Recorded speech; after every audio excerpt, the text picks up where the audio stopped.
ẹ káàbọ̀ sí orí ìkànnì ẹ wo ẹ jẹ́ ká farabalẹ̀ ṣe rí fídíò sẹ́ ẹ̀ wò lọ yìí a máa play fún yín níbi tí wọ́n ti tú pẹ̀rẹ̀pẹ̀rẹ̀ àṣírí gbogbo bó ṣe ń lọ pátápátá ẹ ti mọ̀ wípé táwọn ò bá ti rí báyà wa kì í sọ ètò àbá sọ gan ayẹpa ti ṣe wádìí kúlẹ̀kúlẹ̀ pé ṣé òtítọ́ ni ọ̀rọ̀ yìí kó tó di pé àmú wá sórí ìkànnì fún ẹ̀yin olólùfẹ́ wa láti máa jẹ ìgbádùn gbogbo bó ṣe ń lọ lágbo òṣèré ìwọ tó bá ti subscribe bóyá subscribe kó lè túbọ̀ máa jẹ ìgbádùn gbogbo bó ṣe ń lọ pátápátá lágbo òṣèré ó yẹ ká sojú abẹ́ǹkó bóyá.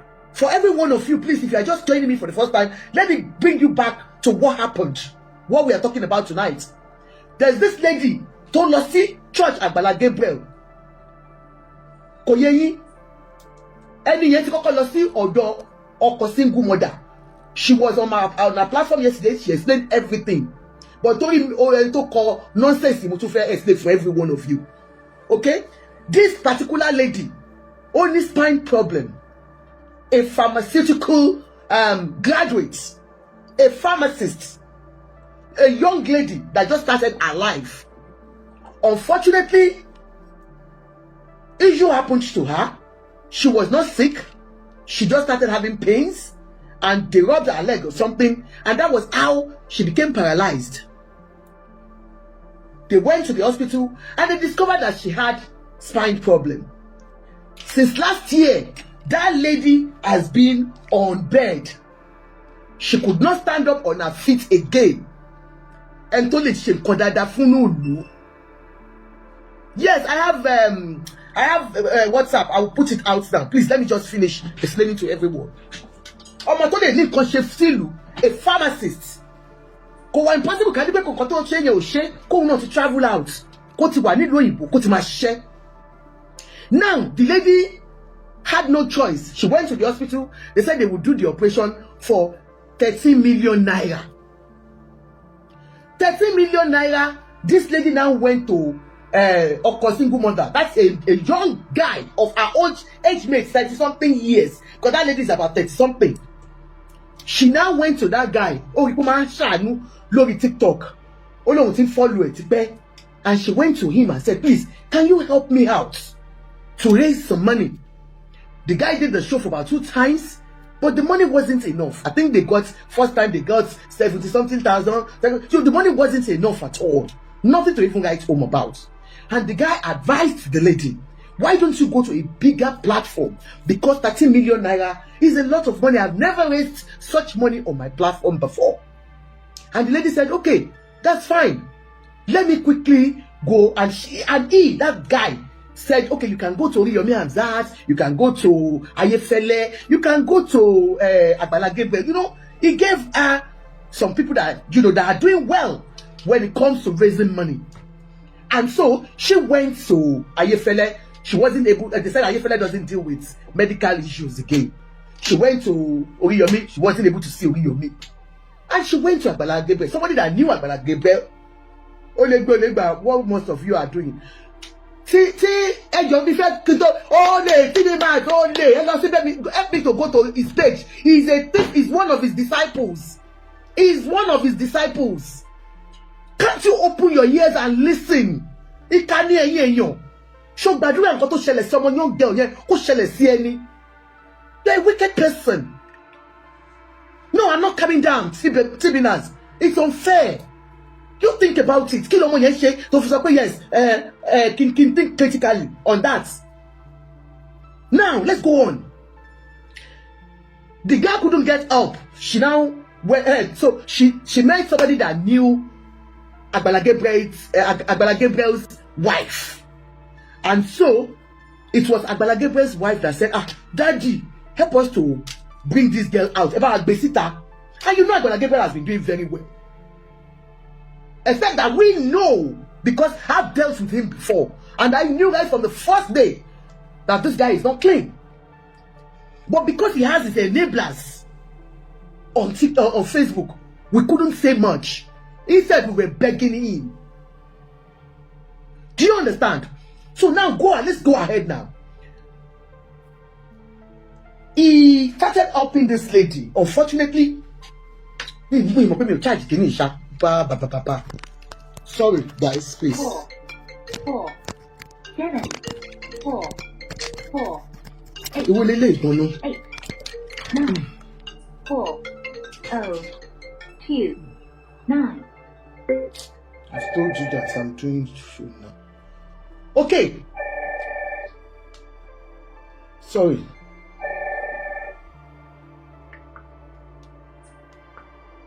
Emma bínú ẹ̀yin tèmi.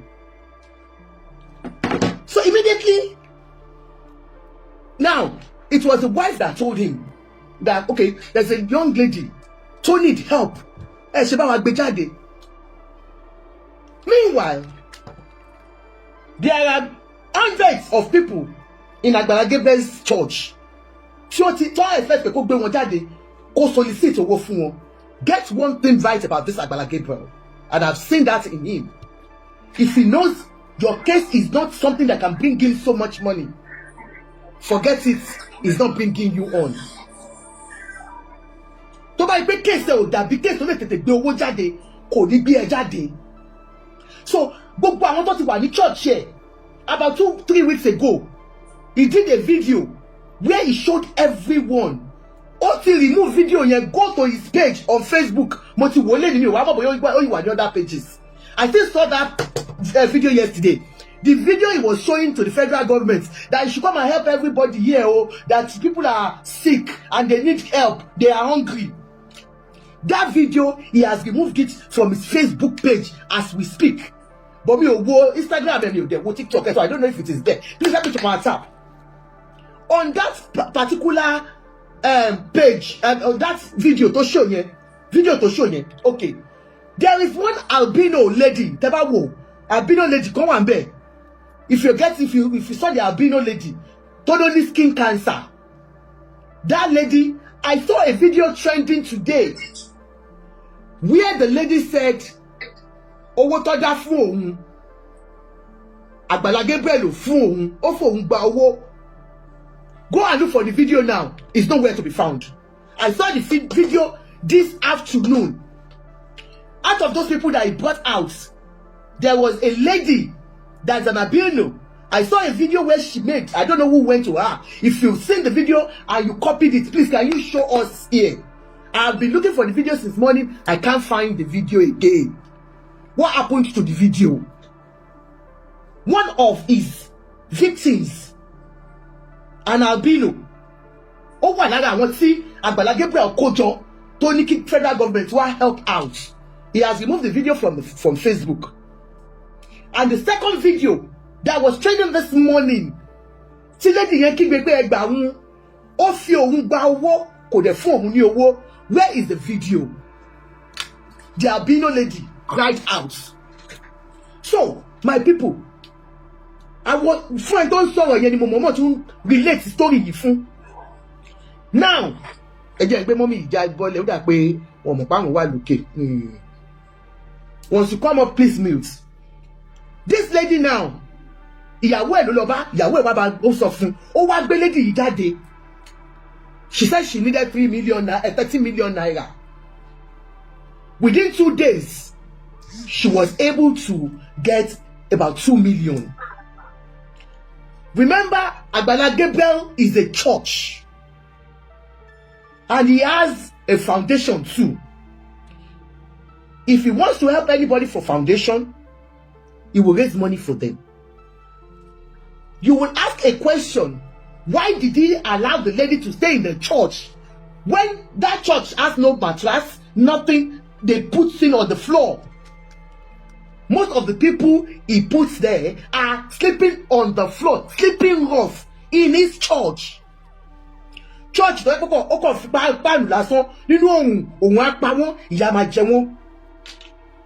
he lives in his own comfortable house.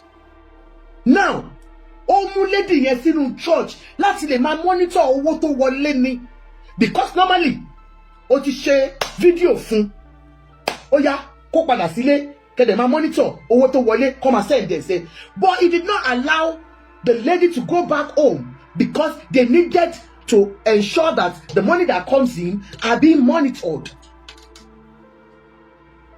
Within 2 days, ọmọ yẹn ní iye báyìí láti rí, we have seen about 2 million. She was grateful. Ọlárẹ̀wájú Olúwaṣeun, ìwọ, ìyá ẹ̀, àwọn ọmọ ẹ̀, gbogbo ẹbí ẹ̀ ló ń bá wí. olè Ọlárẹ̀wájú Olúwaṣeun olè àwọn olè tó ń tẹ̀lé Agbala Gabriel tó bá jẹ́ yẹn ni Agbala Gabriel ò ní bọ́nú ẹ̀. Now T-Banks, I am not here to campaign for any government here. Ìwọ ló ń gbé Nàìjíríà ìwọ ni kò lọ hold àwọn government irresponsible, okay? Now ọmọ ìwá ní okay ní 13 million àti ní 2 million o ẹ ṣé o inú ẹ̀ dẹ̀ ń dùn o. The next thing Agbala Gabriel ti bẹ̀rẹ̀ sí lọ pé kó fáwọn ní owó wọ́n fẹ́ dáná ṣọ́ọ̀ṣì fáwọn Sunday tó máa ń dáná oúnjẹ fún. Ó kọ́kọ́ gba bí 850,000 lọ́wọ́ ẹ̀. Ó tún yá ó tún gbà. At the end of the day, the lady realized about 8 million naira. Agbala Gabriel ti gba 3.9. That's about approximately 4 million naira out of 8 million. Ó ń wá 13 million. Ó rí bí 8 ẹ ti gba bí 4 nínú ẹ̀. Now tell me, báwo l'operation ṣe fẹ́ ṣe? Báwo ni operation ló ṣe fẹ́ rí operation ẹ̀ yẹn ṣe? Ìgbà tó máa gba last one lọ́wọ́ ẹ̀ gan, ó tún sọ fún ni pé má worry o, èèyàn kan ti promise ní Amẹ́ríkà, wọ́n máa fún ẹ ní 1 million, èèyàn kan máa fún ẹ ní 20 million. Ìyẹn ni strategy tí Daddy Agbala fi ń gba owó lọ́wọ́ ọmọ yìí. Promising that, you know, there are more donors because ìyẹn ni kò sówó mọ́ owó òyọ mọ́. Àwọn tó ń fún wa lówó wọn àwọn ò fún wa lówó mọ́. Ó ní no, there is one woman from America, ó ti promise wa ó máa fún ẹ ní 1 million, expect ẹ̀. Yeah, another one, ó máa fún ẹ ní 2 million. Sáré yá wa ní yá Daddy, Olúwa mi ní the 650,000. Olúwa mi. Nìyẹn wá wò pé this is too much. I'm not a fool, I'm a graduate. Nǹkan tó dé ló ní ká wá mọ̀ òun now. Thank you gifters. Ẹ bá mi power tap. Nǹkan tó dé ló ní ká wá mọ̀ òun. If not, I shouldn't be in this state. You are now using my vulnerability to extort me. Lọ́mọ ẹ bá dìde pé ó ti tó, ó gbé ẹrù ẹ̀. Kí ni Agbala Gabriel máa ṣe? Ìwọ tó mọ̀ pé ẹni yìí wá sí àkàtà ẹ nítorí nǹkan tó ṣe. T-Banks olè, T-Banks olè. Bó bá yẹ kó Agbala náà ló wà lábẹ́ yẹn olè. It's not nice. Ìwọ náà fi rẹ̀ sípò ọmọ yẹn kó wá ṣerú ẹ̀ fún ẹ. Now, Agbala saw her packing all her things and leaving the camp. Níbi tó kó wọn sí. He did not say a word. Good riddance to bad rubbish ló fi ṣe. Good riddance to bad rubbish. In as much as half of owó tó wà lọ́wọ́ ẹ, you can go. And immediately he deleted all the video. I think they did 2 videos. Tọmọ ẹ fi raise owó sí account number ẹ fi wà ń bẹ̀. Ó delete. Come on, guys. Agbala Gabriel did not start using people's accounts to collect money because he loves them. He wants to be transparent. Because ó ti rí pé òun ti cast ni. Initially, he was using his own account, the foundation account, as he told me as at that time. Nígbà tí Ìyá Ìbejì ọmọ aráyé le, mo ní pastor, mo ní àbàtà kọ́kọ́ gbowó fún Ìyá Ìbejì. Orúkọ ọmọ Ìyá Ìbejì account ẹ̀ la fi sílẹ̀. Ẹ máa ń lo account yín. Ó ní no, ó ní because this is a foundation. Èmi ò kúkú tí ní foundation. Mo ní well, Folúkẹ́ Dáramọ́lá ní foundation kò ló tiẹ̀. I didn't remove you, Mr. Ishola. Why will I remove you? Mi ò tiẹ̀ kẹ́ pé mi ò tọ́ṣì. Màá ṣe yín léṣe o. Báwo ni màá remove ẹ̀yin èèyàn mi gidi? Mi ò remove yín o. Ó dẹ̀ lè gá àti bí sí. Èmi kọ́ mo remove yín bóyá mute ni. Ó ti yẹ yín. So, what I'm saying is, at the end of the day, he started using, I said, Folúkẹ́ Dáramọ́lá herself did not use her own, because òun náà ti ní problem nígbà táwọn èèyàn ti ń complain pé òun náà jẹ owó. So òun náà lo account Ìyá Ìbejì ló lò. But ó kì í yẹ tì, máa mutí, don't worry, okay, yẹ mutí. Thank you, Paul. Inú bí mi fún Agbala àtàwọn scam syndicate ẹ̀ ni. Now, immediately, mo bá ní okay sir, ẹ máa gbà á lọ, ní choice. Ọmọ Ìyá Ìbejì ọmọ aráyé lè told me wípé àwọn ò fẹ́ ilé inú igbó. ó ní bẹ̀yẹ inú igbó ni ó lóun nílẹ̀ táwọn lè develop all they need owó tó bá dá fáwọn kágbàlá kó fáwọn káwọn fi lọ kọ́ lé síta ní ọ̀nà Ifọ̀ àbí nǹkankan ní gẹ́yẹ lóun nílé sí òun nílẹ̀ sí tóun ti rà for a long time ó níṣẹ́ tó ń ṣe ní Nàìjíríà ní Èkó ó ń ta oúnjẹ màmá ẹ̀ sick òun nìkan ló look after màmá ẹ̀ ó láwọn ọmọ tó ní ọmọ kékèké lọ́wọ́ so òun ò lè lọ gbénú igbó yẹn ó ní mọ́mí inú bẹ̀yẹ inú igbó ni ó ní báwo ló ṣe fẹ́ bẹ̀rẹ̀ life òun lọmọ yẹn sọ pé ní òun ò fẹ́ ilé ta lọ rẹ́ǹtì fún ìyá àbèjì ọmọ aráyé lè ń ta àti sanwó 2 years kan tó lọ raise owó now because condition tó fún ìyá àbèjì ọmọ aráyé lè pẹ̀lú ọmọ ẹ̀ àsàdátà ní pé tó bá fẹ́ kí raise owó fún ẹ gbọ́dọ̀ kọ́lé sínú Àgbàlá Gabriel tẹ bá fẹ́ kọ́ sáré bẹ̀rẹ̀ sí dáwó fún yín sínsìn ẹ gbọ́dọ̀ if you are ready that will buy a land here, I will build a house for you. In fact, we will raise the money today. Nigga ẹ fi ní àwọn bá ní okay because àwọn bá dé yẹn jà. Ọmọ yẹn wá open up fún mi pé mommy ibẹ̀ yẹn jìn. Mo ní well àti kó wọ ilé iná. That was why the lady was saying it out. Wípé look, kò ẹ bá wọn appreciate. Kí làwọn agbọ̀rọ̀dún gbọ́ sí? Wọ́n bẹ̀rẹ̀ sí bá ọmọ yẹn jà.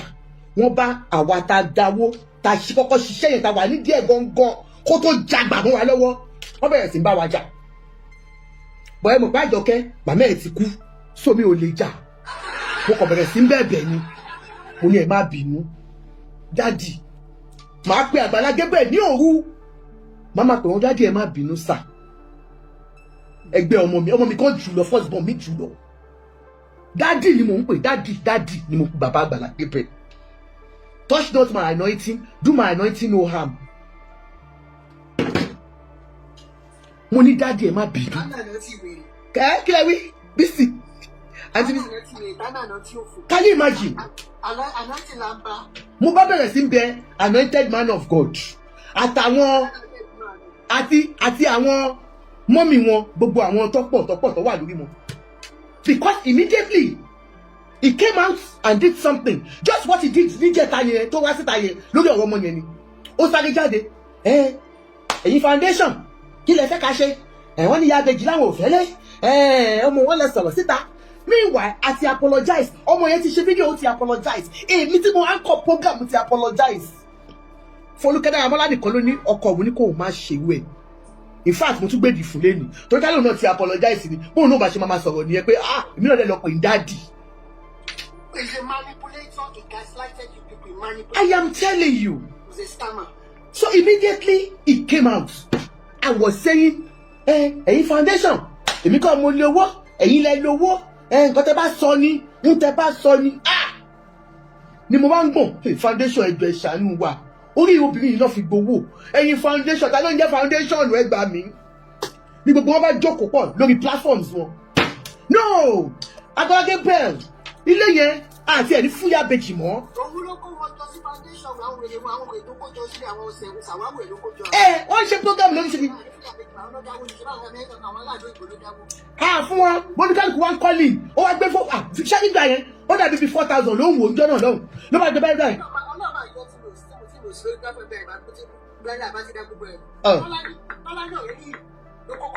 Ló ti sọ̀rọ̀ ẹ̀ mo mọ.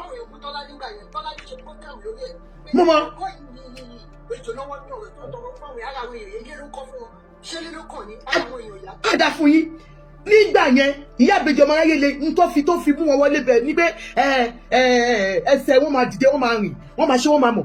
All that woman needed was good medical care and physiotherapy to make her stand up again. My dear people, tó bá ń pè sórí program lọ́jọ́ tá à ń sọ yìí, tó bá ń pè sórí ẹjọ́ nítorí Ọlọ́run ẹ bá mi lọ subscribe sórí YouTube mi o, Prevailing Issues with Àjọkẹ́ air condition mi o, okay. Only 10,000 view ní Pogoski, God bless you. No man pè sórí program níjọ́ yẹn, okay kí ni ká ṣe sí? Daddy, ẹ mọ̀ tá máa ṣe, ilé yẹn àfúyà bèjì mọ́, kí ni kan, daddy, ẹ má jẹ́ ká ṣe bẹ́ẹ̀. Adébáṣe pè níjọ́ yẹn náà nìyẹn. Ẹ máa gbọ́. No man pè, daddy, ẹ mọ̀ tá máa ṣe, ẹ ṣàbá wa ẹ mọ̀ ilé yẹn nígbà máa ṣe ni pé wọ́n bá ń dáwọ́ lórí ilé onílé tí wọ́n forí èèyàn kan pè. Just think about it yourselves. Wo pé ohun tí gbogbo ẹni tó dáwọ́ fún ìyá ìbejì ọmọ aráyé le 90% of them did because of ìyá ìbejì ọmọ aráyé jẹ́ star àwọn tó ti wò tẹ́lẹ̀ veteran ni, not because of you. She should be still there with him. She should be okay. Torí mi ò tiẹ̀ pè wọ́n mọ́. Kò yẹ yín. Wọ́n àbẹ̀ yìí wà nínú estate yẹn. Ṣé ti yẹ yín? Immediately, mo wá bẹ̀rẹ̀ sí bẹ̀bẹ̀. Mo tún pè Àgbàlá, mo ní mo ti bá yín sọ, mo ti bẹ̀ yín. Ó ní foundation ni. At the end of the day, náà bá jókòó sí àga àwọn nípa tí ń sọ yìí. Ìdárúkọ ẹ ṣàánú mi, mọ́ mi ti kú o. Náà bá ní well, a lè gbẹ̀bẹ̀ wọ́n sìn torí wọ́n ti apologize. But now nǹkan tá a máa ṣe ni pé ọmọ ìyá ìbejì aráyé ló gbọ́dọ̀ wá síta wá ṣe apology. A ti gbà ẹsẹ̀ gbà fọ́gà a ti gbà àṣẹ nígbà fọ́gà wa. Tolóko ńlá bá ń dún ẹ ṣèbí ló máa ṣe. O ò jẹ́ ní kó yọ bá máa ṣe. Wà ó ń dùn mọ́ ẹ, ó ń ta ẹ ni. Ní tí mò ń sọ ní ọjọ́ yìí lọ́hùn. Báwọn ìyá ìbejì ṣe kó lọ síbẹ̀ nìyẹn o. Ilé ta gbà fún wọn. Ọmọ wọn ló kọ́kọ́ wà ń bẹ̀, ọmọ wọn kékeré kan, ọmọ wọn later ló lọ pé àwọn ọmọ yẹn because àwọn ọmọ yẹn ò lè fi Èkó sílẹ̀ máa lọ gbogbo kọ́ta jẹ́ kó understand yẹn pé okay ẹ fi ilé yẹn sílẹ̀ kó dàbí country home wọn but wọ́n gbọ́dọ̀ gbé nínú Èkó but because ó lè fẹ́ máa fi wọ́n gbowó lọ ẹ get me right o because inú ẹ̀ làwọn èèyàn sọ pé máa fún wọn lówó oúnjẹ inú ẹ̀ làwọn kan sọ pé máa fún wọn ní kíní kan monthly so kò fẹ́ fi wọ́n sílẹ̀ kọ́kọ́ nínú Àgbàlá yìí. Báwo ẹni lẹ́ni lè ṣe ní villager nìyẹn. I'm going to play this lady's voice today. The lady, kí ló ń jẹ́ náà, star baby lady. White ma fi play. She was one of those that because but nígbà yẹn ṣe mọ̀ mú kọ́ máa wò pé well they will not understand. They will not understand. Ṣé tí ọ̀rọ̀ ẹ̀sìn tó bá ti wọ̀nyàn ní ọpọlọ àbí tẹ́ believe pé èèyàn kan ó lì kò síbẹ̀ ṣe lè ṣe tẹ́lẹ̀ fi já wọn bọ́ kó bẹ̀. Star lady yìí gbé ọ̀kadà nítorí show táwa ń ṣe wípé inú igbó níbẹ̀ ó wà ń bẹ̀ ó ní ẹ wo ibi tó ń pè nínú igbó ẹ wo kinní kan kò ń ṣe inú igbó ẹbẹ̀ yẹn ti develop ó ṣe kinní kan. Mo níwẹ̀ it is well bí àbẹ̀jì ṣe di ẹ àti ọmú ẹ wọn lọ ń gbé inú bẹ̀ yẹn. Ẹ mọ ohun tó ṣẹlẹ̀ sáwọn ọmọ ìyá àbẹ̀jì tó fi sẹ́kọ̀ọ́ ni it's not something we can be talking about here because kò wá sí parental care mọ́. Ọmọ ìyá ìbejì tó ń tọ́jú àwọn ọmọ wọn yẹn àti ìyá ìbejì ó ní láti move sọ́dọ̀ ìyá ìbejì nínú igbó kìjikìji. Àwọn ọmọ ìyá ìbejì ọmọ ẹ̀ yẹn underage they were left without any care. Ẹ mọ nǹkan tó máa ń ṣẹlẹ̀ síbú wọn. At the end of the day bí àwọn ọmọ yẹn pé 6 months tó ṣe bẹ̀yẹn yamayama tó di àwọn ṣe lọ́lọ́ rẹ́ǹtì lọ́ gbé bẹ̀yẹn sílẹ̀ because àwọn ọmọ yẹn ò lè wọ́n wà ní school. Gbogbo nta fẹ́ kí gbogbo wọn understand nígbà yẹn nìyẹn. Wọ́n mú orí kíní ní láyé ilé yẹn tó bá ti lè gbé bẹ́ẹ̀ tó bá ti lè ṣe. Ibẹ̀ náà ló ti ń sọ fún wa ní gbogbo period yẹn wípé ilé yẹn gan wọn ò lè fi téyà bèjì tó bá dàgbà tán tó bá rẹ bí àgbà ń rè àwọn ọmọ gbọ́dọ̀ wá gbé bẹ́ẹ̀ ni wọn ò lè fi ṣe nǹkan kan. Ẹ̀kọ́ tí ò yáwó èèyàn ìyá àbẹ̀jì di àtẹ́nàtì òun ló nílé. Ó fi owó fún kọ́lé fúnra ẹ̀ ní. Nǹkan tí kò yé most of you nìyẹn. Ó kò fún wọn ní ìwé ilé ìyá àbẹ̀jì kan ló nílé. I'm trying láti jẹ́ kẹ́ mọ̀ exposing Mr. Amushon's scamming tactics. If you want to believe it, Amushon lórúkọ ẹ̀. Amushon. If you want to believe it, fine. Ní ìmọ̀lú wọn, ìmọ̀lú dádì, ní ìmọ̀lú olúwa mi, ní ìmọ̀lú olúwa mi. Olúwa mi is broke. Ló ṣe fún ọmọ tó 13 million. Now come and think about it. He now came out. Ó ní ọmọ yẹn ló fáwọn lówó ló béèrè wípé ẹ á fẹ́ sóúnjẹ fún yín. Ọmọ tó kówó surgery dání tí wọ́n dá owó surgery fún. Àwa wo ṣùṣùṣùṣù even without the lady talking. Sorry ma, yeah. I think the lady from yesterday, I think she wants to come up. Oh, is she back here today? Yeah, she's here. Okay, can we bring somebody down? And then Blessing, I'll just bring you down. Sorry, ma. So that we can bring her up. Tell her to request so that I bring her up, please. I'll share it now. Okay. Thank you, man. Oh, you have not shared it. And you have allowed me to remove some there. I will wound you, rich then. No, I'm sharing it seriously. Rich lady, I will wound you. Sorry, man. Mary Usman, how are you? How lọ́jà náà láwùjá lé o? Mary Usman, àti lọ́jà náà láwùjá lé. Àṣé Gàmbàrí sáni nànà àwáwù. Ẹ fẹ́ dúpẹ́ ní àmọ̀mọ̀mọ̀. Fam, Keji, how are you, darling? How are you, sweetie? Fine, thank you. My everybody, Ekale. Yes. Thank you so much for yesterday, Shima. No. I'm really grateful. God bless you abundantly. Amen. Amen. Thank you so much, everyone, again. On behalf Ami o Jesu. Ami Jesu. Ami o. Ami o. Ami. Ami. By God's grace, God will continue to guide and protect you. Amen. Amen. Amen. God will continue to guide us. Ami o. Ami Jesu. Ami Jesu. Ami Jesu. Ami Jesu. Ami Jesu. Ami o Jesu. Ami o Jesu. Ami Jesu. Never run dry in Jesus' Amen. name. Amen. Ami Jesu. You will excel beyond your imagination. Amen. Amen. Keji. Amen. Keji. Ami o Jesu. Ami Jesu. Ami Jesu. Ami. Ami. Ami. Ami. Thank you so much, man. Amen. I'm really grateful. We love you. We love I you. was able to help me raise 15 million naira. Yes. Mommy, ó dàbí àlá lójú mi. Hey, kábíyèsí. Tọ́ba ní mo máa rà ní bàbá Emmanuel. I'm so Kábíyèsí grateful. Ọlọ́run. Gbogbo yín ẹ ṣé ma, ẹ ṣé sá, ẹ ṣé everybody. Mo dúpẹ́ ẹ ṣé. Ẹ̀yin mo sunkún mọ́ ẹ̀rín ni mo. Ẹ̀rín ló máa rí ò ní sunkún mọ́ lórúkọ Jésù. Ẹkún ti dópin nílé ayé ẹ̀. Ẹkún ti dópin nílé ayé ẹ̀ ò sunkún mọ́. Ó ti rí àánú Ọlọ́run gbà. Tọ́lọ́run bá ti ní àsìkò ẹ̀dá ti tó, àsìkò ẹ̀ ti tó ni. Bá a ṣe ẹlòmíì à ṣe bí ọkọ single lọ́dẹ ò ṣe ẹlòmíì à ṣe. Fọ́lọ́run bá ti ṣe tó bá ti ní it is your time. Àná Ọlọ́run fẹ́ lù ẹ́. Ó fẹ́ lù ẹ́ láti fi expose Agbala Gabriel ni wípé gbogbo nǹkan tó ṣe ṣó ti wà lọ́sítítù ni. No, mi ti lọ. Okay, all right. So bọ̀wọ́ ẹ ti pé for now until owó after care láṣẹ máa wá tó bá ti jáde lágbára Ọlọ́run àwa bẹ̀rẹ̀. Ẹ ṣé ma, ẹ ṣé thank you ma. Eke náà tún bá mi wá after care láàárọ̀ yìí. Okay, ó ti bẹ̀rẹ̀. Extra 2 million. 15 million. Can you imagine? God is good. We'll continue to. We have our account number pinned there. So anybody to bá fẹ́ after care, she still needs money for after care. Whichever way you want to help her, ẹ jọ̀ọ́ torí Ọlọ́run. Ó ti yé yín. Ẹ jọ̀ọ́ ẹ máa bá wa fowó sí. All you need to go for extra care. Báwo ló lọ? Oh, don't even say it. Don't worry. Don't say it. All we can say is.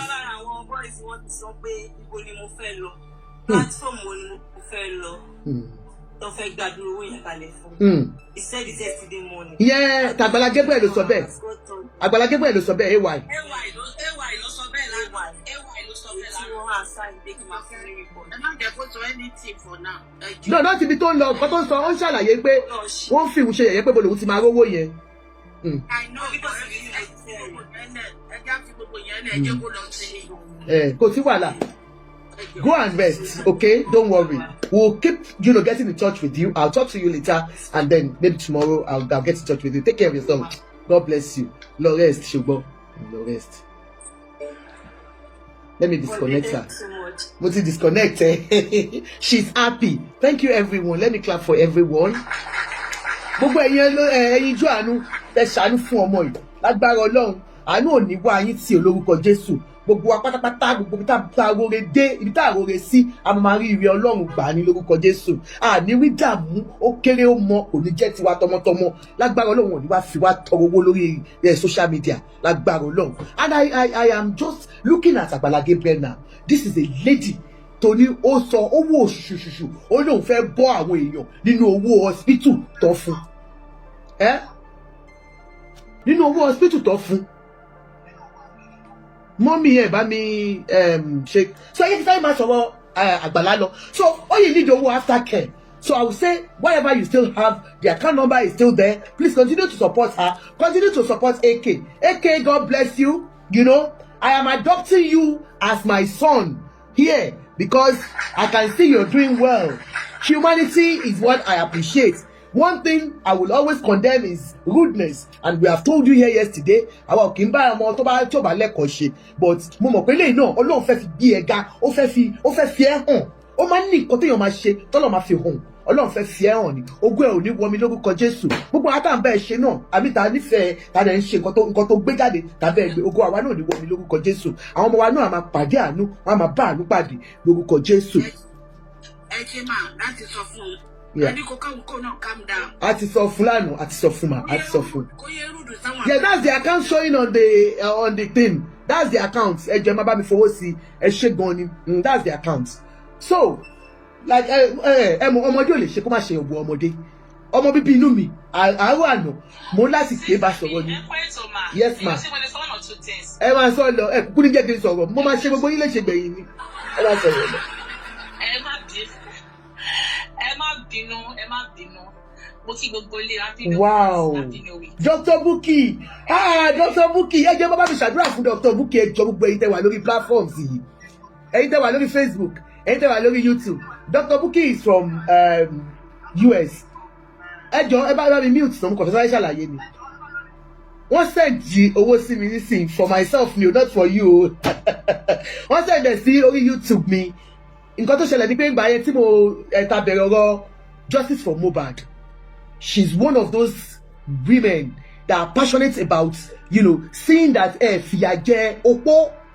Because my own stand on that still stands. No widow should go through any form of abuse in Nigeria because ọkọ ẹ̀ kú. Ó yé yín. So she's one of those women that said no, Ajoke, thank you for standing by a widow.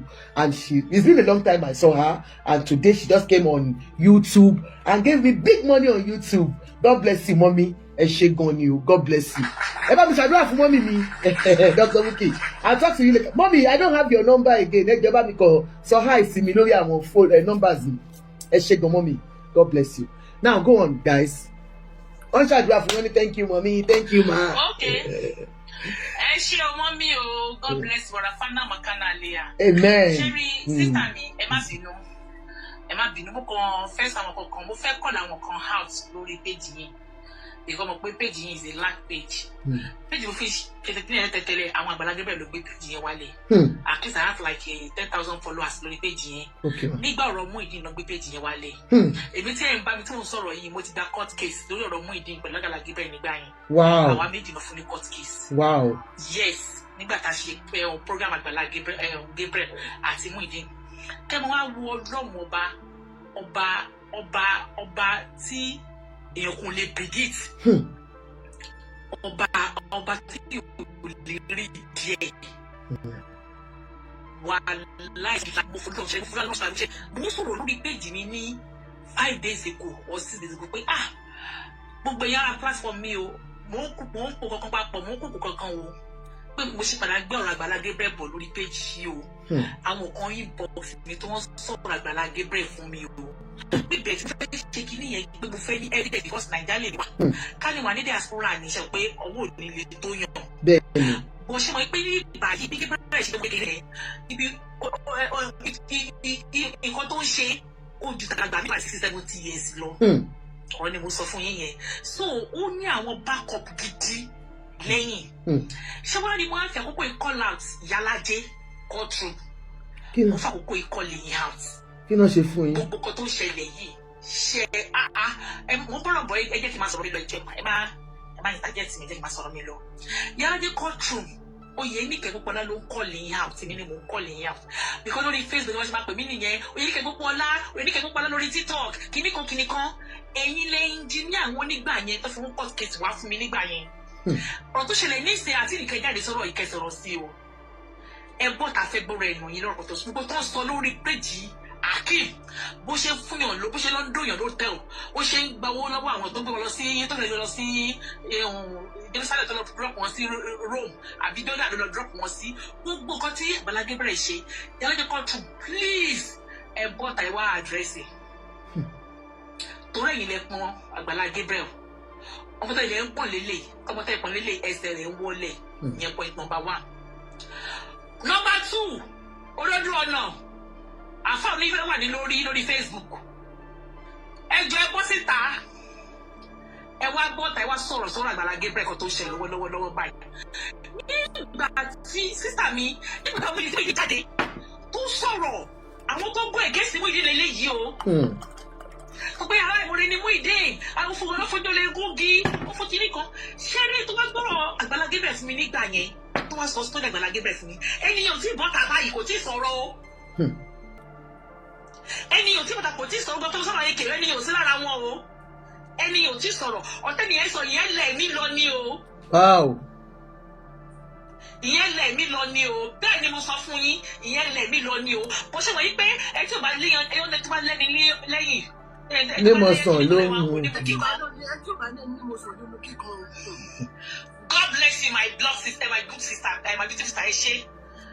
So ọ̀rọ̀ yẹn mi tí ilé torí pé èmi náà Nàìjíríà ni mo wà.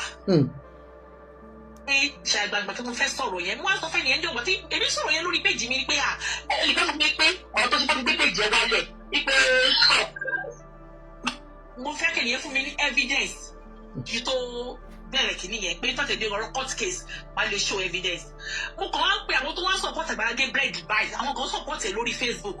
Ṣé ojú yín fọ́ etí yín di ṣé ẹ̀rí kan tó ń ṣẹlẹ̀ ní gbogbo kan táwọn èèyàn ń play tó ń sọ jáde ẹ̀ tó ń sọ hotel tó bá sọ hotel tí ò fún lówó àwọn tó ń ṣe gbogbo rẹ̀ ṣé ẹ̀rí ni àbí etí yín di ní. Màdàrú ni wọ́n àwọn tó ń gbowó àwọn tẹkinọlọ́yì ẹ̀ ni àtàwọn tó ń sọ ẹ̀mọ̀ kó máa ní tró wọ́n máa náà tó máa ń gbára dátà fún bí àwọn politician ni wọ́n náà dátà boys and girls. Sísà mi nígbà tó Agbala Gabriel ìgbà tó rà wíjẹ tẹ̀gbà ẹ wo nísìn ẹ máa wò wọ́n ní sọ́nàlógún ọdún sọ́nàlógún ọdún jọ́kọ̀ ẹ̀ tó máa dé bá nígbà tó àwọn ìdí ìṣẹ̀lẹ̀ nígbà yẹn àwọn èèyàn tó ń bú tó ṣe kí ṣùgbọ́n wọ́n support ẹ̀ nísìn post-lady conductors ó ti update fún Muyideen báyìí wípé àwọn padà revisit Muyideen case. ẹjọ ẹ má bínú kí ni tí mo fi pin owó dáhùn mo ti lọ tí ó wá lọ́wọ́ inú bill báwo ni màá retrieve ẹ. Ẹ lọ sí bí erase mo ló ń jẹ erase. Ní ìfẹ́jẹ́ pẹ́ńsù yẹn ìjọba náà gbòmí pẹ́ńsù yẹn ẹ pẹ́ńsì. Mo ti tẹ pẹ́ńsù. Ẹ máa rí sticker. Sticker yẹn ẹ bí kẹ́ni wọ̀ nínú sticker yẹn. màá ṣàbà tún kọ nìyẹn. Ẹ ṣe máa tún kọ mi ò láti àwọn nọ́mbà yẹn ń bímọ mi ò ní bímọ. Bóyá ti bá yẹn tó tẹ bí ẹ̀kọ́ bá tẹ̀sẹ̀ sí mi màá kọ́ sí i ó yá ẹ máa sọ̀rọ̀ lọ mọ́. So nígbà yẹn tí Muyideen jáde tó sọ̀rọ̀ wọ́n ní ojú aláìmoore ni ó fojú olóore gúngi ó ṣe kinní kan nísìnyí àwọn tó ń bu nígbà yẹn wọ́n ti wá fẹ́ rìfásitì kéèsì báyìí wọ́n ti máa tún kéèsì yẹn ṣe báyìí. Nígbà tí ọ̀rọ̀ Muyideen ṣẹlẹ̀ tẹ bá wọn ti kí ni ẹ ti bojú yín ẹ ra sun kúrò ó ti bojú yín. Kò bojú mi. Welcome to my fan club yẹn ti bojú ó ti cover ojú yín. Kò bojú mi. Okay. Ó ti wá. Àká nọ́mbà ọmọ yẹn ni mo fẹ́ ṣe sí ìgbà kan. Mo tún ti jù yẹn náà nù. Tí bá ti ráka nọ́mbà tí bá ti fẹ́ fún mi, okay ó dà kó ti dé. Ó yẹ máa sọ. All right ma, ẹ má worry.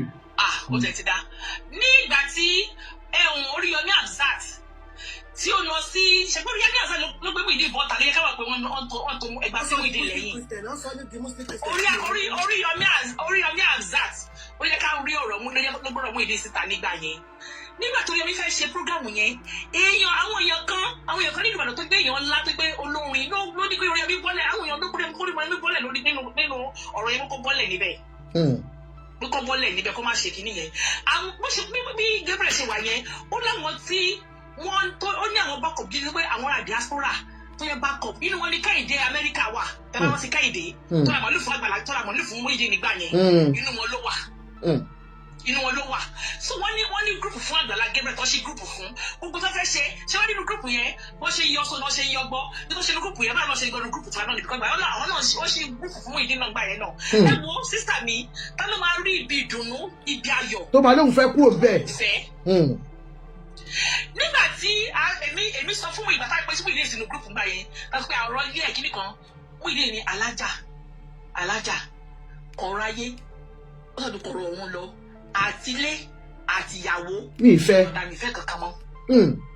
Ọ̀bọ yẹn kò nínú ilé òun aṣọ eyín tí wọ́n bá rà eyín tí wọ́n rà fún eyín yẹn òun kò nulẹ̀ nílé oní ẹ̀ṣin wà nulẹ̀ òun eyín yẹn kò nulẹ̀. Sister Joke, sorry ma.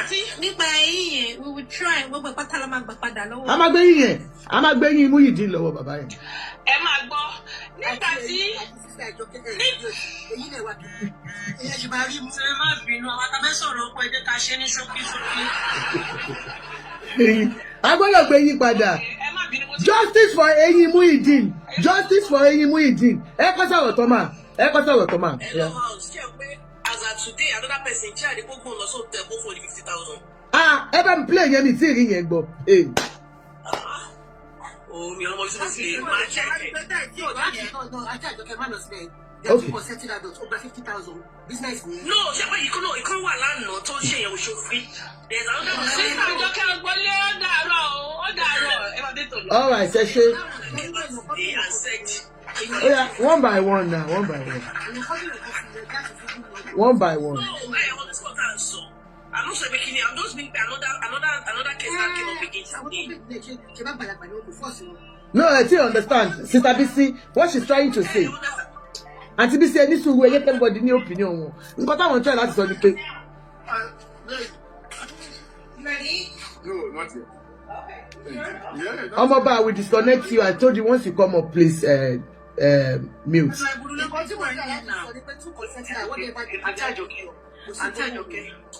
Ẹ má tẹ̀tẹ̀ wọlé ẹjẹ́ sọ̀rọ̀ àwọn tá a ti wà bí kọ́. Ẹ má bínú kú ìmọ̀ máa bọ́lẹ̀ sí ma. Ẹ má bínú ẹjọ́ nítorí ọlọ́ ẹjọ́ fún mi bí 2 minutes ẹjọ́ má bínú. Ẹ káalẹ́ sis. Àǹtí Àjọkẹ́. Yes ma, ẹ káalẹ́ ma. Ẹ má bá wọn lọ sí bára wọn sùn láì ṣe pé rí evidence. Ẹni kì í tẹ́lẹ̀ bọ̀ wá mi fẹ́ kọ́ bá platform mi jẹ. Ẹ lọ Nàìjíríà dáadáa. Ẹ má bá wọn treat case tẹ́ ẹ bá rí òkòkò tòrò ọ̀rọ̀ bí ẹni bá wọ́n.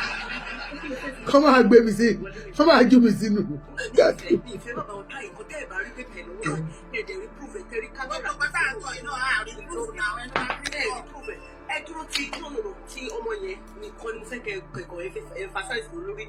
Number 2 ọmọ kan ṣe ti pé ọmọ yẹn bọ́lẹ̀ kí lórúkọ ọmọ tó kàn ń dá sí tó ń dá fún àbílànà tó ń sọ̀rọ̀ gbogbo ẹ̀ kí lórúkọ ẹ̀. Ta ni yẹn? MC àbílẹ̀ ó ti bọ́lẹ̀. Talented sọ.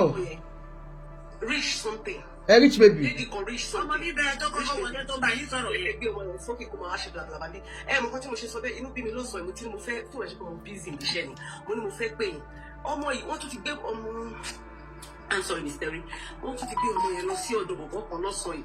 Ọmọ yẹn ò fẹ́ sọ̀rọ̀. This rich baby continue tell ẹjọ́ sọ̀rọ̀.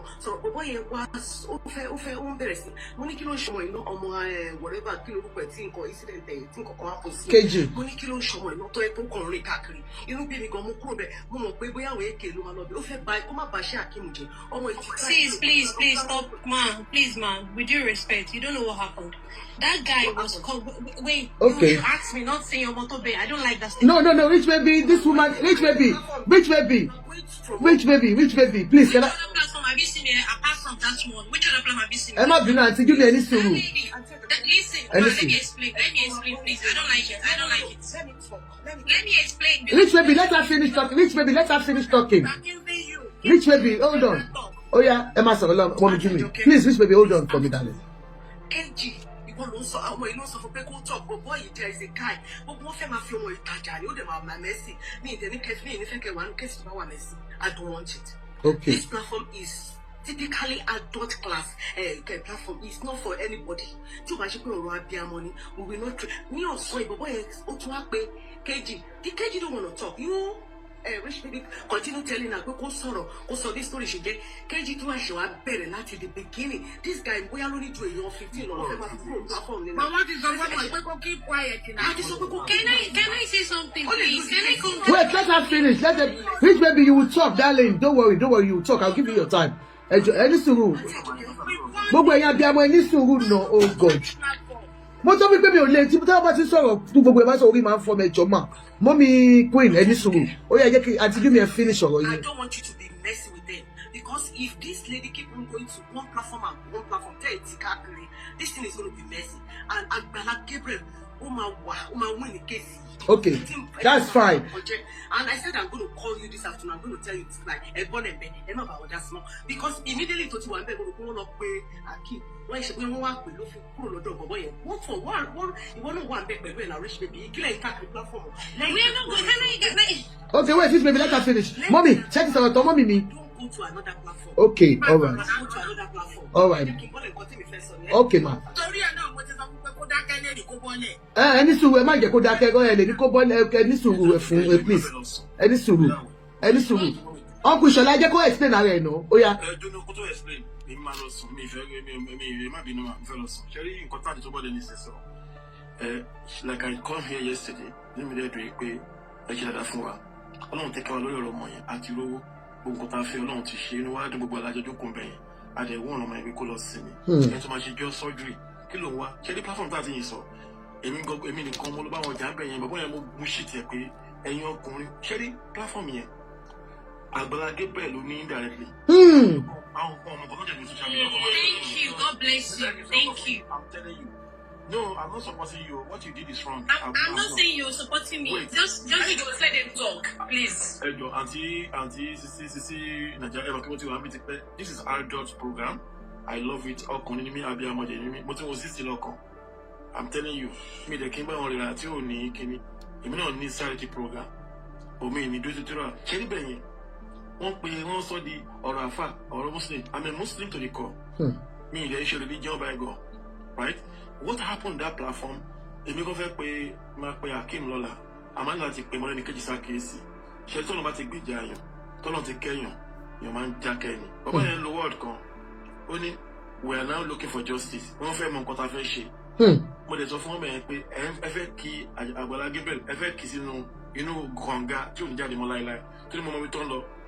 You asked for evidence yesterday. I said, you have evidence that you're comparing social media. Anybody in Mokakiri.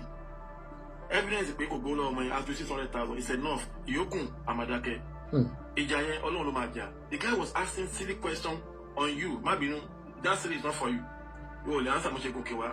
And I stopped that guy. Because don't shame me aunties. You okay? All the way. Give a local on you. On fait be wale. In got money, but to have it. And the people are saying, he asked you a question. Is that what they did? Kini in contact with Gabriel she could die, but that is good. But they say, no, but they're calling for the evidence. My best my phone, let's say, as an adult, I want to get pointing me over my calendar.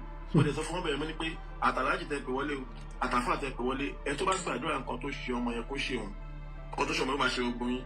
Only a fat line, only fat will effect. Ati Ile Ejo, we should bring a proof that Gabriel collected money from this lady. Lati Aro. We shall below the platform Hakim. When they come from social media, come and see. We put on 600,000 receipts. We're going to call it. It's not enough. We'll go at the Nico. Now that guy now put people together. They are 134 of the program and pay. And we Gabriel Ile, so they will not support. And I told them, money what next? This is the only platform I saw. People going against here in the whole journey. Only pay. Are we looking for justice? Money alone about if one justice already. It's enough. At the end of the day, Mulo, and the Koha Pemino Palaji, I just get in so looking Moa Wally, Moa Dake, or my professor, or not anything, or Yajakomaso. I think, in my own opinion, it's not good. Mother Bank, what I think is on this. This platform, Internet, is not on the Facebook, but I'm also current affairs. Many of current, this lady, Ajoke, and I just is one of the current. Thomas or current affairs. Should but much of Bologna, but I have seen it. Then go my kakiri. Kilo to Fernanti. Mr. Sholade, Mr. now. Mukumbila meet you, mobile. What to pay? What to let 2 million, 15 million, no why buy. What next do you want? Can I talk, please? No, I'll not say I'm not talking to you. I'm in support with Auntie Jimmy. I go with Auntie Jimmy. Okay, so sister, this is what happened. You stop to invite that girl to wait. Ọlọ́run ti ṣe. Ọ̀tọ̀dún lánàá kò gbọ́rọ̀. It's sin. I work with NHS. I'm a gbàdúrà kó náà mú jáde ní surgery 50-50 ní. Ṣùgbọ́n Ajímọ̀bí lọ ṣe surgery 50-50 ṣó padà wá sáyé mọ́. Kọ́ ló máa ìtọ̀mọ̀ yẹn lọ́wọ́ bẹ̀. Ṣé Ajímọ̀bí olówó ni? Ó yẹ kó máa rest ní ìsinmi. I work with NHS. I know what to surgery. Wait, don't worry. Surgery kidney 8 hours ni. Yes, sir. All right, sir. Ẹ ṣé gan, sir. Okay, sir. All right, sir. Ṣé ọ̀rọ̀ strategy mo ma play? Yes, sir. Ẹ ṣé gan. God bless you, daddy. Ẹ ṣé, sir. Gbogbo ẹ̀yin abiyamọ, ẹ ṣé, daddy. Ẹ ṣé. I understand your point. Which lady you can talk now? Yeah, thank you so much, man. This is what happened. I told you yesterday that there is this holy Agbala Gabriel if you could remember. Yeah, you said it yesterday. You said it yesterday. He didn't bring me up yesterday. So unfortunately, he didn't bring me up yesterday.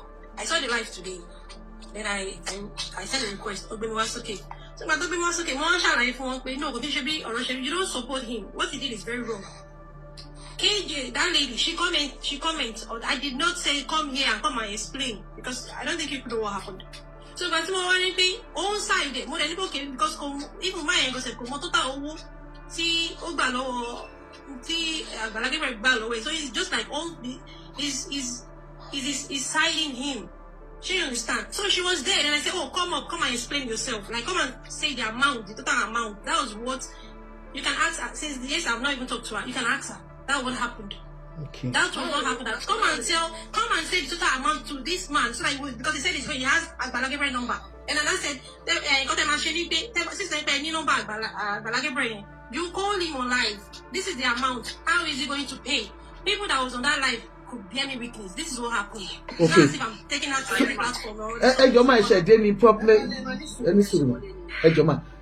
So you went there to antagonize the man, according to exactly. you. So that was not, and then because KG commented, you wanted KG to come up and speak her own. To tell him how much was the money because he doesn't even have an idea. It was just right. It was like wow. When KG was up and saying this is the amount. So he was just writing it down. Okay, so wow. And sorry, mistake. Literally, I think your mistake is since yesterday, and like you know, of course, the platform we have established that she didn't go to that platform to look for money. She went because they were talking about her and they were against her. And I think Rich Baby wanted her to come and say her own. But the mistake Rich Baby made is the fact, the mistake you made, Rich Lady, is the fact that we have told her to please go and have a rest because, you know, she's getting prepared, getting herself prepared for the operation. And somebody that has an operation to do, and it's like you are encouraging her, you know, to still come out and speak. I think that's where most mothers here that you see. People on this platform are over 40. They are in their 50s, 60s, okay? So I just want you to understand the fact that this is the way we reason as mothers. We feel like, okay, this lady needs to be somewhere. So I'm glad it is not about the money. You just wanted, you know, to clarify things. Not the money. Yeah. The view was very since yesterday. This man, like I attacked the. I told you yesterday when I was on. Yes. If you understand, everybody don't go be by Lenny. Go not let me. I said she go to someone. Go to me. Kò ní láti máa jáde mọ́. The man notice that about someone because they have nothing good to say. Keep quiet, you know me. The man to come to know I came to go for Paris. I didn't utter any word because my own perspective and opinion is different from everybody entirely, and I don't want to like stir the pot. I just keep it moving. Now, after not a bad going here, you don't need to go outside to justify yourself to any fucking body. I'm sorry. What you shall, keep it moving. Okay. Go look. You don't even. To buy that shit on. You can come out and give glory to God in many That's ways. it. Anyway, Yeah. What's up now? Keep it moving. Because these people, they have nothing to offer you. Yeah, they can keep talking and doing it. Your life is a content to them. You see how toxic and diabolical people are. So you don't need to justify your life to anybody. Your life to them is a content. So we're going to trivialize life. Keep it moving. My dear sister will tell me to do this so TikTok. Go where we look back. Just go, keep your mouth shut, keep it moving. To bá ti ṣe tó sọ́jú ìtọ́ tó lọ ti gbàgbé àti gbogbo ẹ̀ ti jáde, come and give thanks to the Holy One. Amajo, kó wá tàkò tó lè lọ́jọ́ sí orí Ìbàdàn expressway, kó close gbogbo ọ̀nà ká ṣe party bẹ́ẹ̀. Good luck. As of now, you don't need anything because they have nothing to offer you. That is it. Thank you so much, sis. Thank you, sis. Because everybody work with different spirits. Oh, must need to go to come in. Buy a can like Jata Gio. Buy a car with your fedju somewhere. I'm not bad and keep it moving. Go, love, go for a drive, no shake. To my feel to my video, go buy a anybody more. To buy that day, tell not to shake better. To buy a national stage, your notification party. To buy that, I look our way. Our guys. Catch Babalu. Amen. Oro Arabinrin Gabriel lórúkọ Jésù. KG, please, I want you to be off social media for now. Okay? You can have your close allies. You know, you can talk to Hakeem at any time because he knows where you are. And I think this is the best time for you to be off social media. I understand Rich Baby's point. You people wanted to go and clarify things with the said man, you know. Of course, when somebody is lying on you or they are trying to protect a scammer, you know, you want to come out and say, no, this is not what happened. But please, you have said enough. Sure, you understand. Don't go to any platform again. Go off social media for now. Yes, my dear.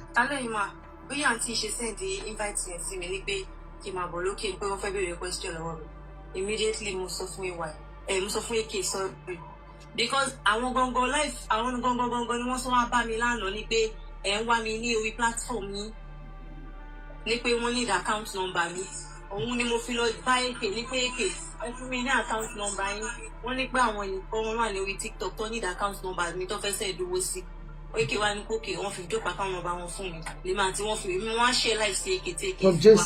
So mo wá sọ fún èké pé that same aunty tí wọ́n wá lánàá yẹn tí wọ́n wá sọ fún mi ní pé kí n wá join life yìí nípa tí yẹn send request sí wọ́n share life pẹ̀lú mi ní pé kí wá join life kan wọ́n dẹ̀ ní bókè gbàtà dé tí mo wà níbẹ̀ mo rí kíní picture Agbala Gabriel rẹ̀ gbogbo èmi ni wípé bẹ́ẹ̀ ṣe fi ṣe wallpaper lẹ́yìn yìí lèmi pé so ìgbà tí màá yẹn wá dìde ni mo wá rí pé picture ló wà lára ògiri next thing mi mo tó bá yẹ pé ẹ gbọ́ nǹkan tí mo kàn sọ next ni pé fọ́tò olúwa mi kọ́lé hang sára ògiri ni. That what I said, that was the first thing tí mo wọ́n kọ́ sọ. Mo ní fọ́tò olúwa mi kọ́lé wà lára ògiri ó tiẹ̀ ti dà bẹ́ẹ̀ mo wá tẹ red mo disconnect ara mi. So bàtí àti ìwà padà bá mi pé kí n má padà bọ̀ wọ́n send request sí mi mo parọ́ fún wọn pé network ló ń disturb. Okay, now I get it. Kì í ṣe pé báyìí lọ́rọ̀ ṣe jẹ́ gbọ̀ngàn nìyẹn. Ó ti ṣẹlẹ̀ sí kejì. Ọlọ́wọ́ balójú ni àgbàdo ẹ̀. Àmì Jésù. Àdúrà tó kọ́ tọ́lẹ̀ tí kò tó gbà onígbà fáwọn onígbà fáṣà. Because gbogbo àwọn èèyàn torí ẹlẹ́ni méje wà nù ẹlòmíì wà orí tó fẹsẹ̀ ní orí dẹ̀ ló fi rìn ní wọnú lé lọ. If I were you, but activate TikTok for now. Go and sort out yourself. Ọlọ́run á dó tiẹ̀ wá ṣàṣeyọrí ìdí ẹ̀. Tó bá wá jẹ́ kí gbogbo bá ṣẹlẹ̀ tán tó bá fẹ́ pè àwọn káwọn abẹ́ga ló ṣe tó bá fẹ́ pè Wàsíù àwọn ọmọ ẹni tó bá fẹ́ kọ́tà àti Wàsíù bíbá. Tó bá dẹ̀ ti jọba náà wọ́n lè sẹ́ẹ̀dì àbúrò wọn wá ẹ má wọrí bí ẹ bá fẹ́ pa títì yẹn gan wọ́n á tó sáàbò ìṣẹ̀lẹ̀ ìṣẹ̀lẹ̀ ìṣẹ̀lẹ̀ àti Emayi àti express pa torí ọ̀dọ̀ express yẹn náà ló leak Agbala Gabriel náà ló lead sí Remo 13 lọ ṣe kan so ó bára wọn join so àṣẹ ní Ogun State taxes tó bá gbogbo yẹn ni wàá sọ now if I were you anything that people know you with your social service either you deactivate it for now go and concentrate on yourself òní kó òní máa ṣe Àmì Jésù. Ọlọ́run ní jẹ́ kó orí ẹ̀mọ́ Àmì Jésù. ọmọ tó kẹ̀ dáwọ́ fún ẹ náà òní dáwọ́ bàmíjẹ́ Àmì Jésù. ní rí bàmíjẹ́ lórí owó tó dá so bàjẹ́ síta enter inside Please. go to the other room go and start praying. Don't mind anybody. Don't listen to anybody again. As of now, because fresh away anybody to buy say fresh kini sense. Don't accept monitoring spirit report to go to buy them put Oh my God, I miss it. Officer, the content. Because of this, I hear the content is only low. They are reading that country for now. Go and face your warrant. Go and face your warrant. Tó bá fẹ́ pé olú ayé, come on. àwa máa tó ó dìgbà tẹ́ máa tẹ́ ẹ̀yìn máa tẹ́ lórí ọ̀rọ̀ alájì. àgbékẹ́ ìgbó ni ọlọ́ba jẹ ráìsì lásìkò ìyẹn ta rẹ́dímẹ̀dì wọ́n rẹ̀ pé àwọn ti swizz náà ní ìyálé ta swizz àwọn máa kọ̀ lẹ́ẹ̀tì báwo lè gbé máa gbẹ́ tí ẹ̀mí promoter fún another person èmi tí wọ́n lè pé wá gbé orí gbogbo tẹ bá fẹ́ lò pàpà tí àti àjọkẹ́ ní sọ́gbà gbogbo gbogbo yẹn. exactly àwa promoter wà ní ìlà òbí òkè. All right, thank you so much everyone. Ẹ ṣé gan ni. Kejì. Okay. Please, I just want to plead with you by the mercy of God. Please, for now, go out of social media completely. Please. Mo bẹ̀ lórúkọ Kristi ni. Ṣùgbọ́n. Mo fi Ọlọ́run bẹ̀, mo fi àwọn tó bí ẹ bẹ̀. Anything tó ń pè social media jọ torí Ọlọ́run, go out of it for now. Yorùbá sọ pé tí iṣu ẹni bá jẹ, àmì tí iṣu ẹni bá ta, a máa fi ọwọ́ bò ní. Jọ torí Ọlọ́run lọ fi orí ara ẹ̀ pamọ́ báyìí. Mọ̀ wípé ẹni tí èèyàn ṣẹ̀ tó rojú èèyàn síta kó fẹ́ parí ìjà ni. Ẹni tí òwújọ́ gbọ̀ngbọ̀n ló níṣẹ́ ibi lọ́wọ́ lọ forí ara ẹ̀ pamọ́. Mo bẹ̀ ẹ́ ni ẹ má bínú pé mo sáré àjẹkùmá ẹjọ́. Agbádùn yín sir, God bless you. Ẹ ṣé àgbà onítọ́ lórílẹ̀ ẹ ṣé sàn etí sà.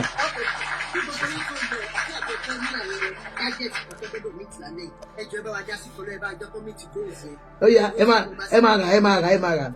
Thank you so much. Kejì, good night, go off, okay? Please. Thank you, ma. All right, God bless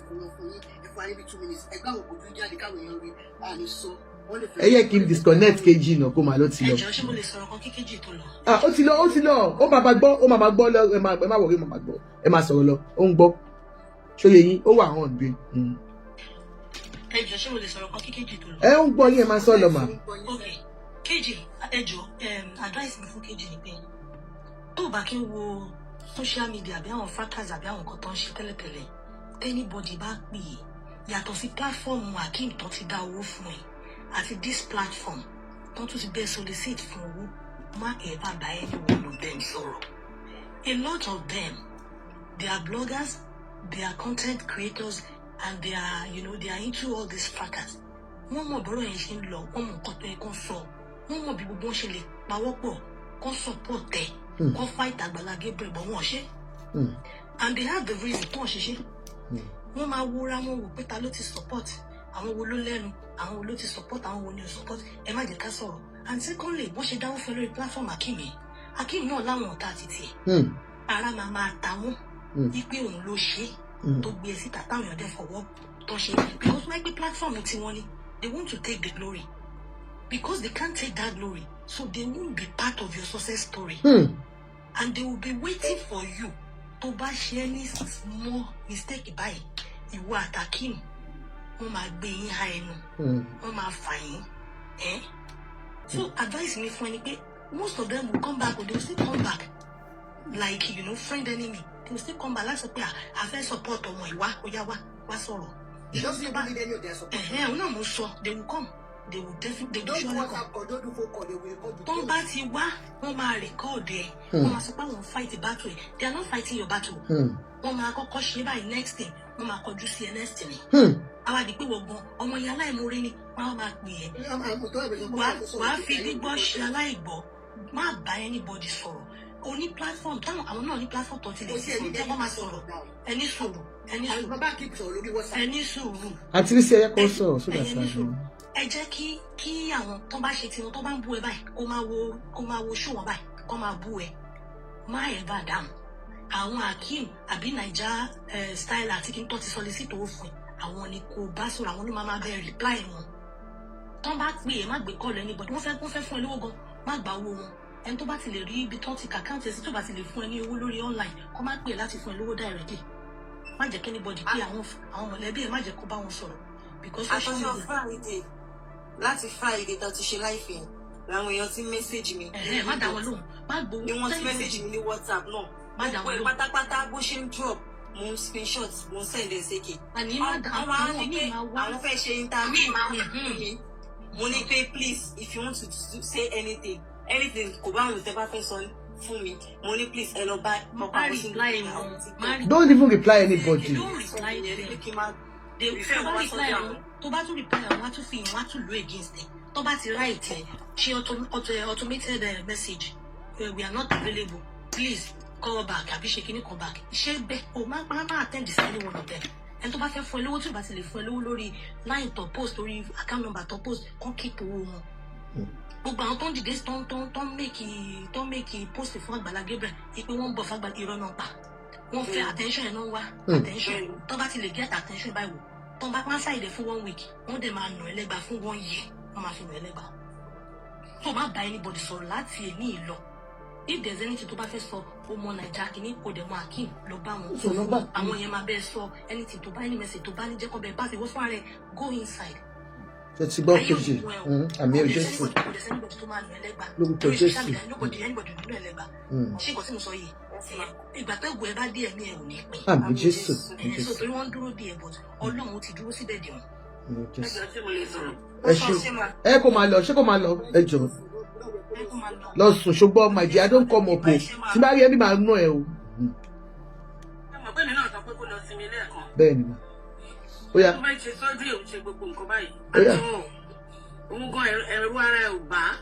Okay, ó yá ẹ kọ sọ̀rọ̀ generally sí ó ti lọ. Ó yá ẹ sọ̀rọ̀ now one by one. Okay. Mo wà ní ibi tí mo ní èyí àgbáyé àti ìṣẹ̀gbẹ́ ẹ̀ nígbà tí wọ́n lọ ń pè wọ́n ṣàn send message sí kó wá sọ̀rọ̀ ọlọ́bí tára ń ta mí dé mo lọ inbox ẹ̀ gan ní nọ́mbà ìlú lẹ́yìn mo lọ inbox ẹ̀ lórí TikTok the philosopher don't answer any question. This man is a bully. Ó wá ń lo language bíi she's accountable to the all Nigerians that donate. Ta ló sọ bẹ́ẹ̀? Ilé wòlíì ṣé wòlíì àgbáyé àbúrò ibi tí ibi tó lọ lẹ́ẹ̀kan tó sọ pé ó lọ. Hi, I'm fine, African.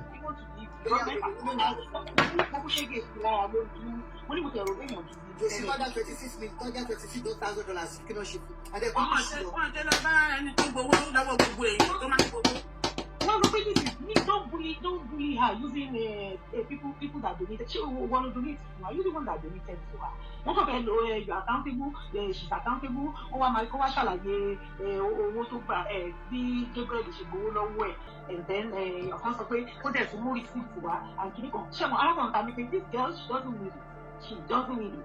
Èmi ò kọ́ mi ní nọ́mbà Akim lọ́wọ́ sí pé ó jẹ́ pé kẹ́ẹ̀lì ẹ̀ kó má bẹ anybody lóhùn. Wọ́n gbà tó wá sọ wọ́n sì pé Akim ló ní kó mi lọ sí rẹ̀. Mo dẹ̀ understand ibi tí AK ti ń bọ̀. AK ṣẹ̀mọ̀ èèyàn gbọ́dọ̀ wise ó wá dàbí pé torí pé ó bá solicit ó fẹ́ máa control life òun náà kì í ṣọmọdé òun náà láti lórí ẹ̀ life science ẹ̀ ṣe sọ̀rọ̀ fún mi she should stop answering anybody she's not answerable to all of these people content in order to ṣe and this man ó gbé photo àní mo tún sọ fún mo ní can you tell us what your relationship with Agbala is because you have his portrait behind you ó jẹ́ pé ọmọ tí wọ́n scam tó lù jìbìtì kò dá mi náà kò dá ẹ ṣe gan. Okay, all right. Ẹ ṣé gan mọ́mì, ẹ ṣé. Ó ti gbọ́.